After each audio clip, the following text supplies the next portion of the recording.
Welcome to episode 58 of Tools in the Hall. After dark. So stick around because we have some stuff toward the end that I know you're going to enjoy because I'm going to bet you have never seen one of these before. And I have some interesting business-related news. And for those of you who are interested to know about the behind-the-scenes stuff of the tool business, this might be very, very interesting to you. So please watch the whole video. And I do appreciate any time you like, comment, and especially if you would subscribe. I greatly appreciate that because it helps the channel grow, helps generate some revenue for me. I can keep making the videos for you. And if you enjoy the content that I create, please do subscribe, like, and comment. All right, let's get right into the tools. This is the Milwaukee M12 mounting fan or mountable fan. Runs on a 12-volt battery. It has magnets so you can stick it to a flat metal surface. It has a clamp. You can just sit it right up on its stand there. And it has a rotating head right over there so you can blow the wind in any direction. And in the hotter weather like we're experiencing here in Central Texas, and if you've had it where you are, and I'm sure you've had because all over the country it seems like we are in just desperate need of cooler weather, and in other countries too. I know Europe's getting it pretty bad. Man, you need a fan, you need air conditioning, you need a evaporative cooling unit, anything that you can do to move the air, cool the air, so that it makes it a little more bearable for you while you're working is going to work in your benefit. It's tough because we all have to work, and when you have to go through it every day in the heat that we're experiencing now, it's difficult. I know a couple of guys who over the past few weeks have suffered some heat exhaustion. So please be careful and make sure that you're working smart, working safe, and consider a fan or something to cool the air around you part of your personal protective equipment, right along with eye protection, ear protection, respirator, gloves, and all the rest of it, because your health and safety really do depend on it. So this one is going to a customer of mine who works in an air-conditioned shop already, but he wanted one of these, I think, for home, if I'm not mistaken. He might be using it in his garage. So these are on sale right now. The same price as the M18 version of this same fan. The M18 version has a cord that comes with it, so it's a corded option. The M12 is strictly cordless. The OTC straight hose cutter is a great option if you need to cut hoses that are up to 1.5 inches in diameter. It has a straight blade in there. There is a version of cutter that has a triangular blade. It has a slightly smaller opening. That one will cut hoses up to 1 1/8 inches. But the nice thing about that one, the blade is a pointed tip, so it grabs the hose right away. This is a flat blade. So you would find this handier for maybe smaller diameter hoses, which will cut through very easily. And the blades are easily replaceable, but they are kind of pricey. For some reason, the blade is about half the price of the whole thing. I mean, it's just a plastic handle unit there. So a good quality blade is going to be a little expensive, and they're about $20 or so for that knife, for that cutter, and the whole thing. Again, the blades by themselves are expensive, but for what they do for you in the shop and the ease with which you can cut through hoses, it's worth the money. Oh, you've seen this a million times on tool hauls. This is the Klein flush cutters. They cut plastic ties absolutely flush so they don't leave a point for you to drag your skin over and scrape your arm and hands up. But they also are rated for small gauge wire. These will cut up to 16 gauge wire. And what I love about these is not only are they made in the USA, but they have a lifetime warranty. And because they're rated for wire, I will give the advantage to these over the Knipex flush cuts, which are not rated for wire. They have stamped right on the handle that they're rated for plastic only, and you will avoid the warranty if you try to cut wire with those and wind up gouging out the cutter blades on those, because you will. They're simply not made to withstand the hardness of a wire. These do, and if you do have any problems, I just swap out one for you under warranty. Very simple. I love Klein a lot for a lot of reasons. They also have excellent crimpers and cutters, and I keep those on the truck all the time. If you need a nice long blower, this one is 18 inches long, rather 13 inches long. It's from Astro, and it's a regular plastic pistol grip style handle on it. They make 4-inch long ones, and they make ones that are 24 inches long, and they make ones from other manufacturers that like Typhoon, which has some high volume blowers. But this is a great all around blower for your work area and in any components that you might be working on. Has a rubber tip on it, And it's dirt cheap. When you compare the cost of this to, say, the $60 Snap-on one, you're paying about 3 times less for this one. And it's just a plastic handle blower. It's not, you're not, you don't need to pay that kind of money for a blower. There's nothing that's going to go wrong with it. And if it does, they're covered under warranty. It doesn't matter. But I've never had an issue with any of those that I've sold. And they're the only ones that I've been selling for years. And I've never had a problem with any of them. They're rock solid.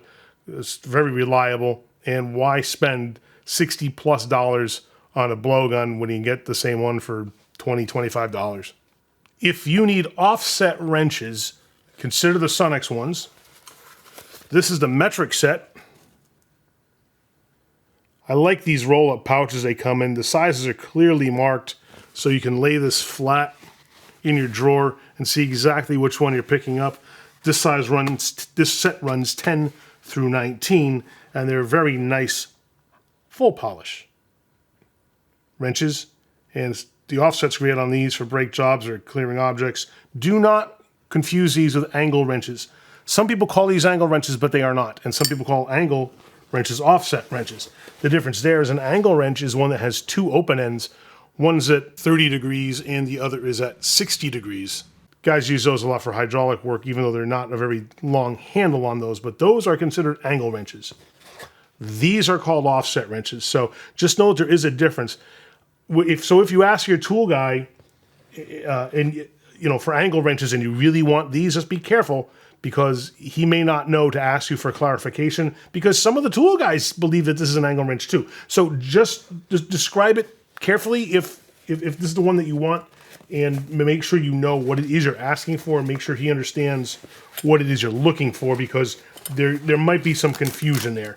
There's a lot of words that we kind of interchange in the tool world, and angle wrenches and offset wrenches tend to be one of them. We also interchange things like calipers and micrometers and stuff like that. So it always pays to be absolutely sure of what it is you're asking for, because you might be confused, but your tool guy might also be confused. So in this field, how we educate ourselves as tool vendors is entirely up to us.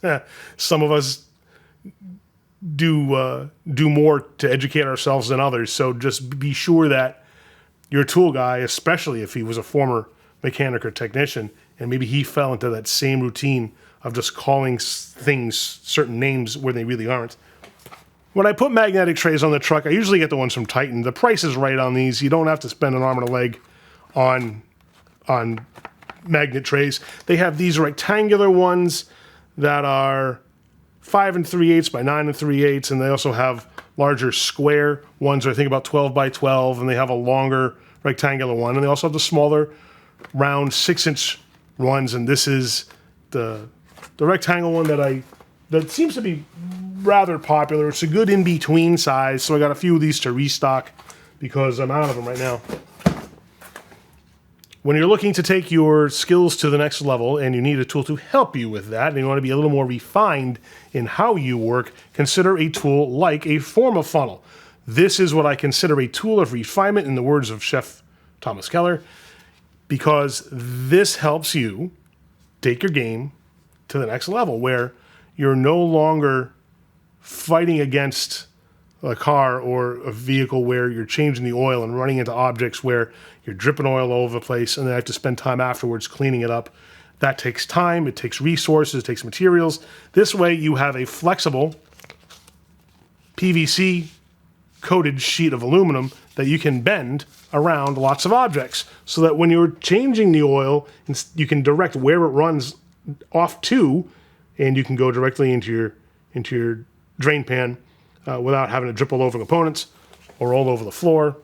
Save yourself the time. For the cost of this guy, it's worth it, and it lets you be a little more efficient, a little neater, and again, you're just taking your game up a notch.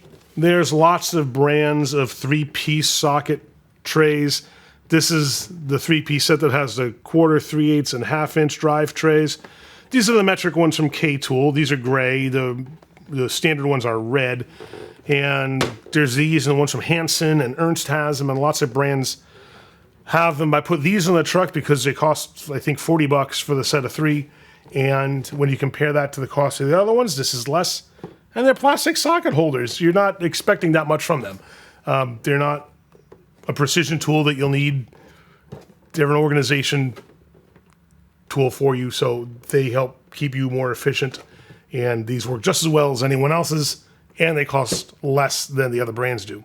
If you're a fan of Vim, and I bet you are because I got a lot of comments about Vim tools on the channel, I'm starting to get more of their stuff in my regular inventory, and for some reason I have been deficient in putting like upholstery and clip tools on the truck.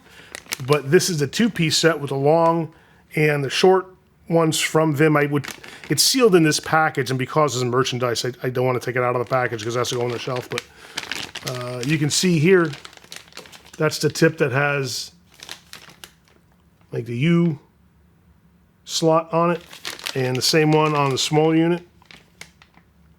Yeah, try to show it to you. There you go. And they have their signature green and black comfort grip handles. Here I just have some new batteries back from Milwaukee. When we send them one for warranty, they just replace them. They don't repair them. They don't fix them. It's a fast turnaround, and I like being able to get something right back in my customer's hands right away. I could replace them, I guess, with the customer and wait for the new one to come back, but I don't always have exactly what the customer needs, so I don't keep an entire selection of all these batteries, just the most common ones. So if the customer gives me a broken one that I don't have on the truck to replace it with, I have to send these in, away from them to send them back. But they come back pretty quick because Milwaukee will guarantee their turnaround time. Usually, but there are times of the year, maybe they're short-staffed. Sometimes they take a little bit longer to get things back to us, but these just came back, so these are going back to customers tomorrow. I put a lot of faith in Electronic Specialties Incorporated, or ESI, because all they make are electronic things like multimeters and testers and test leads and things like that. Although their multimeters are good, they are not true RMS readers, so I tend to go to different meters for that. But a lot of their other stuff is very good. The lead sets are excellent. They have this digital tire pressure gauge. It goes from 5 to 100 psi, accurate plus or minus 1%, and just a real simple, small, put in your pocket digital tire pressure gauge. They're not expensive. This one's $40. And there are guys that prefer that digital readout over the analog one, which can be a little difficult to read sometimes, or if you're in a hurry, just want to see it and go, see it and go, see it and go, especially if you're doing inspections or testing a lot of vehicles.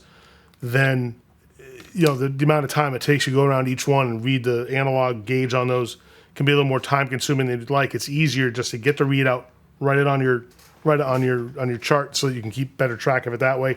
This is excellent for that. Fast, convenient, easy to use. This is the big companion to the smaller Form-A-Funnel I just showed you. This one is great for larger vehicles and tractors. You can see how they have on this one on the back. They also have some photographs depicting its usage. Same idea, just bigger. So if you have a longer distance to route your fluid that you're draining, this would be the guy for you. Same exact principle. It's flexible just like the other one is, but just larger dimensions. This one, I think, right now it's going for about $50, and the smaller one I showed you is on sale for $30.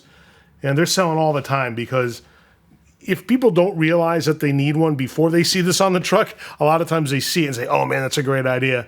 Impulse buy, they get it, they use it all the time. And I got a lot of positive feedback on something so simple. But the reason is because it really does make your life easier. So anytime you buy something that does that for you, you breathe a bit of a sigh of relief. You go, man, not only does it make it easier to do my job, but now maybe it's more fun to do it than it was before. You just hate draining fluid and having to clean it up. This saves you that. So hopefully you even get a level of enjoyment out of your job that maybe you were missing before you had something like this in your corner. This is a restock of the Gearwrench 12-piece metric hex bit socket set. This one ranges from 2 to 12 millimeter. So it's all 3/8 drive. Lifetime warranty on them all. Comes with a plastic orange socket rail with square plastic studs that you just set the sockets onto. And for an all-around set of hex sockets, tough to beat these. The price on these is not much at all. I forget exactly what these are going for, but when it comes to things like Gearwrench, compare the quality and the price, and I think that what you get for your money in Gearwrench far exceeds a lot of the other tool truck brands. You're paying way less, and you're getting very high quality, premium grade products that are truly made for professionals to use every day.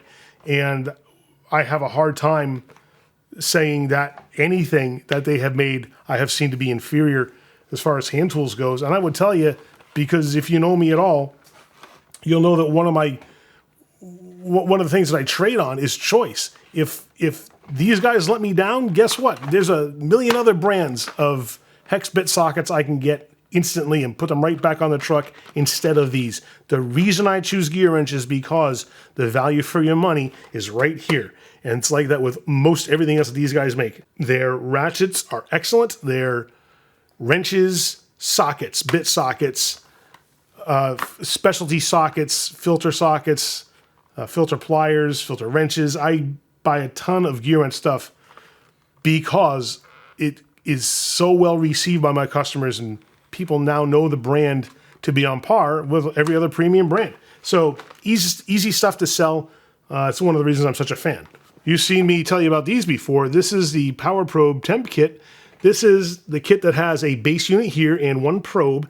You just detach the probe from the base unit, and there's a clip that you can stick on the louvers of an AC vent in a car, and this probe reads one temperature, and the base unit reads another temperature, and on the top number on the display is the base unit, the bottom number is the probe. You can buy a second probe, and then this bottom number toggles between them, or using the mode switch, you can choose which probe you're reading on this bottom display. So you can read 3 zones at one time using this unit. Very, very handy. Just if it starts acting funny, change the batteries first. I've had more than a few guys say, hey man, my thing's not working right.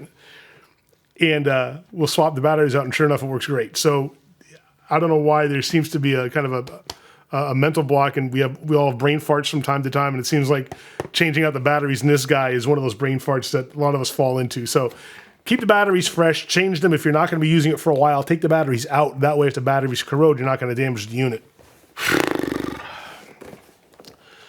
The only reason I don't like this is because it's so heavy. And I'm so much older than I used to be. If you need to wrench up and you want the definitive master set of combination wrenches, look at the 44-piece set from Gearwrench. I'm going to set it down here because I can't hold it.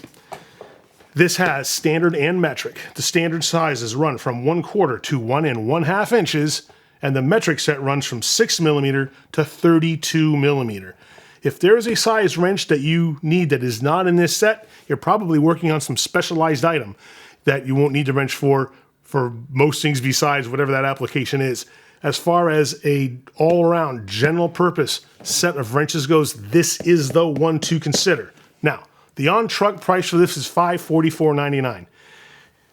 Before you get knocked backwards at that price, think about this. It's 44 wrenches.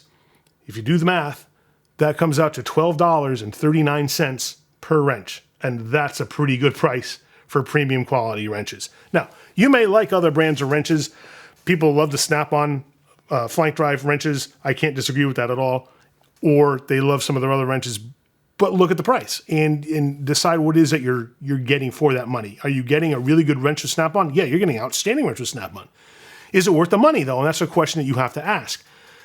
These guys have off-corner loading, so they grab a bolt head better. They're not going to slip on you. They're not going to spread on you, and they have a good high torque box end that doesn't ratchet, but it doesn't have to, because that's where you're going to get a lot of your torque and your power from. So you would use this to get that stuck bolt or nut loose, and then if you need a ratchet it off with a ratcheting box end. Do not use the ratcheting box end of a wrench to break stuff free. That is not what it's for. If you break it, yeah, it's covered, but why do you want to do that to your stuff? Use your tools the way they're intended to be used, and they will last you a very, very long time. This set, beautiful full polish wrenches. They're They're a great drawer filler in any toolbox. Display them right, and you will see every size laid up before you, and you know exactly where you need to go to grab any size wrench for the application that you're working on, because I promise you, if you need it, it's in this set. Lifetime warranty and everything in here. Great set of wrenches. It's just really heavy, so eat your Wheaties before you pick this up off the truck. And now, Tool Haul After Dark. This is a 12 gauge over-under shotgun from Boito.